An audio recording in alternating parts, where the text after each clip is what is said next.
So in the basement of my house, there are 2 bathrooms. Most people only know that there is 1 bathroom. The second bathroom in the basement, I think, should only be used when people have an extremely bad case of food poisoning. I would never recommend using this bathroom otherwise. When I make Clean My Space videos, I will talk about those bigger jobs or tackling those jobs that you really don't want to do. And that's exactly what we're going to do today. I can confirm I really don't want to do this job, and I know it's going to take me a long time. But just look at the before of this bathroom. There is clutter in here. It is dirty. It is grimy. I don't know the last time it's been used. In fact, I don't even think the water is turned on in the toilet. So it definitely needs some TLC, but I know once it's done, I'm going to feel really accomplished. And if someone needs to use it because they ate some bad burrito, they will know exactly where they can go in my house.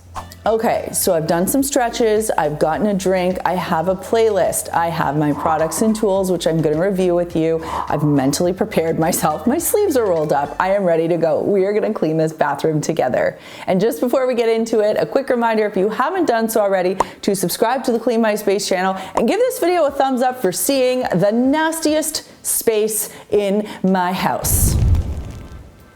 So first things first, right when we walk into this bathroom, you can see it's cluttered. And my rule is to never clean a cluttered space. And if I'm using the Clean My Space 3-wave system, I will link that for you down below. The first thing I need to do is declutter. So I'm getting out all of these pool supplies. Oh, that's where the pole to the pool cleaner is.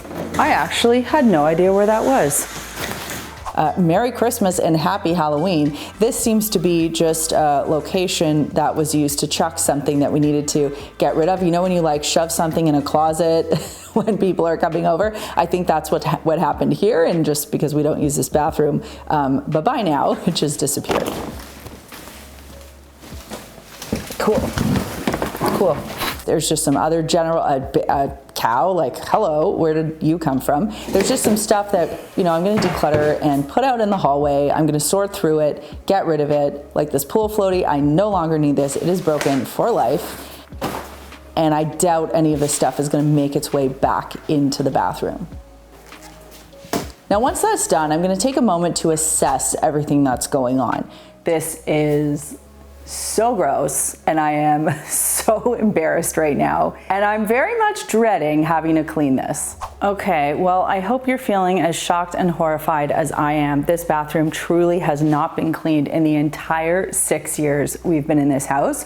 And you'll see I am wearing rubber gloves. Honestly, very important tool for this type of work. Now, rather than using DIY products, I've opted to use stronger, more powerful products because this bathroom really calls for it. So here I'm using CLR Brilliant Bath. It's a foam spray cleaner. What's really cool about foam spray is that it sort of clings onto the surface, whereas if it's just a watery type spray, it kind of hits the surface and then drips down immediately. So I'm spraying this into the toilet, and there's a lot of stuff that needs to be sprayed. I don't even know what this stuff is, but I'm going to get rid of it. And I'm also going to be spraying the sinks with the same product. Now I'll let that sit, and then I'm going to move over to the bathtub. So you'll notice that I'm vacuuming the tub first, which kind of looks funny, but the reason I'm doing it is because there was surface dirt and leaves, and if I didn't vacuum it, it would have just made more of a mess that I would have had to rinse down the drain. Now, this bathtub has never been used, so I'm not using anything more than dish soap and water here. But because it's an awkward space and I don't want to bend down, I'm using the electric scrubber. And I'm just using a soft sponge here because this is an acrylic tub and I don't want to scratch the surface. Now, I was not a believer in this electric scrubber business, and then when we filmed our limited mobility video, and if you want to see that, I'll link it for you down below, I decided to order it because so many people were talking about it, and let me tell you, this thing's a game changer. It has saved me so much time and makes jobs like this a lot easier. I would not want to be down on hands and knees scrubbing this tub. Now once that's done, I'm going to rinse everything clean, and to do that, I'm using this funky little product called the Rinseroo, which allows you to slip a stretchy hose connector over the shower head if you don't have a hand shower. And what this does is allows you to rinse your tub without having to get a bucket or some sort of jug. Now you might wonder, am I going to be disinfecting this bathroom? And I'm really not. I think the amount of cleaning that I'm doing in here is sufficient because I'm using mechanical action, scrubbing, wiping, etc.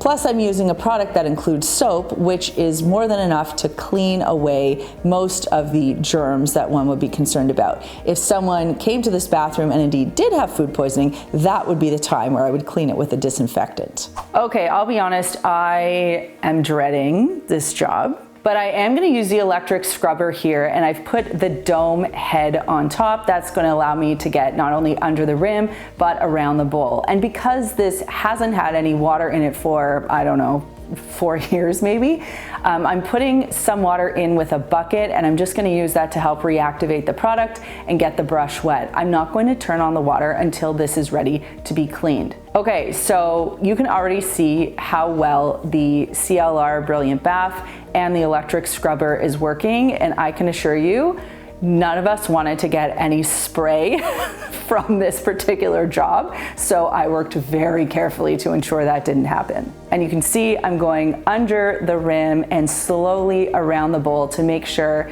that everything gets equal scrub time. I'm also using this on the top of the lid, and I'm going to be using paper towel to clean the rest of the toilet. There's no chance I'm letting a microfiber cloth touch anything on this toilet. It's really important when you're cleaning a toilet like this to get into those nooks and crannies and to get rid of that gunky buildup, particularly where the toilet lid hinges are. I'm also wiping and spraying the remaining components of the toilet. All right, I'm looking beside the toilet here at this counter, and there are some sprinkles. So I'm gonna tackle those using Crud Cutter. Now I like this product because it's funny, it's a kitchen degreaser, but it's got some really powerful cleaning enzymes in it, and I know that it's going to do the trick for this particular job. So I'm gonna spray it on, let it sit for a minute, and then I'm using my electric scrubber to go at it with a sponge head. Once that's done, I'm just putting a little bit of water on a paper towel, and I'm using the S pattern to wipe it down. It's pretty impressive how quickly this came clean.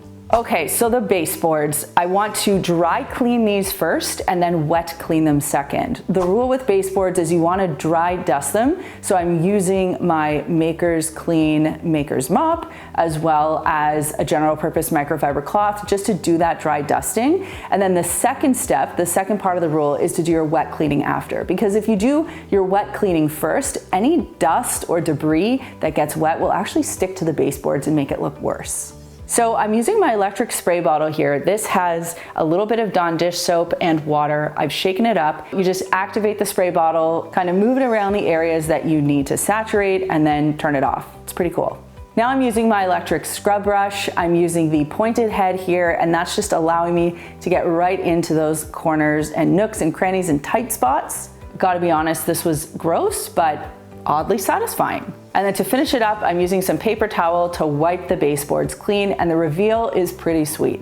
Okay, I'm gonna move over to the sink, and remember, I pre-treated this sink with the CLR Brilliant Bath product. So what I'll do is just reactivate it a little bit with water by getting my pointed scrub brush wet, and I'm going to remove the second half of the handle so that it's easier to maneuver. And I'm gonna work my way around the sink on the exterior just to clean that area where the sink itself meets the counter. And I'm going to use it on the inside of the sink as well. Again, this job I think would have taken significantly longer had I done this by hand, because that rotation of the scrub brush really gives you a lot of extra cleaning power. All right, now that that's done, I'm using a microfiber cloth. I'm going to wet it with some water and then just give everything a nice rinse and wipe to get the sink looking nice and shiny. Normally I do the sink last, but because I wanted to pre-treat it, let's be honest, I was really eager to get these sinks done. I needed to get them out of the way. I'm working a little bit in reverse today.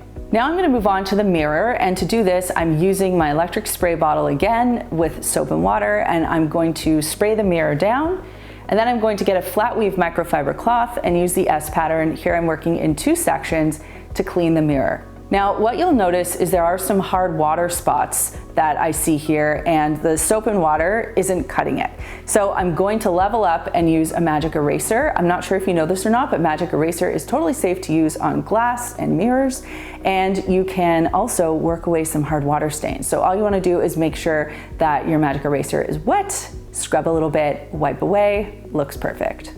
Okay, now to clean the counters, I think I would have been fine using soap and water, but I did want to level up a little bit because this counter is particularly grimy, so I'm using Crud Cutter again. I'm just spraying it down. I'm gonna let it sit for a minute or two, just to give it that extra dwell time, and then I'm gonna wipe everything down with a microfiber cloth.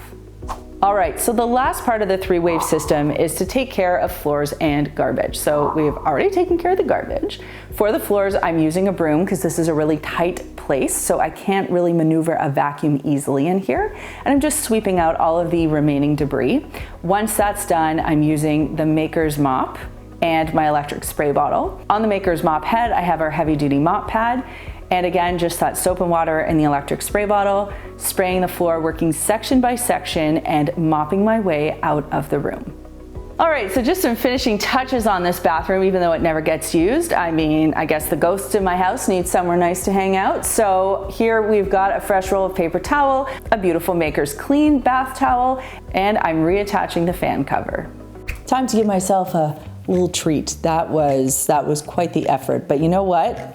I feel less stressed, I feel impressed with myself, less ashamed of that space. I can't believe I showed it to you, but there you go. I really did have a very disgusting place in my home. You've seen it and we have tackled it together. So I'm actually feeling pretty proud of myself, and I hope that you watching me struggle through that cleaning and sweat my way to success has somewhat motivated you to do the same. And I'd love to know in the comments down below what the grossest part of that bathroom was for you. When you were watching me, what made you cringe the most?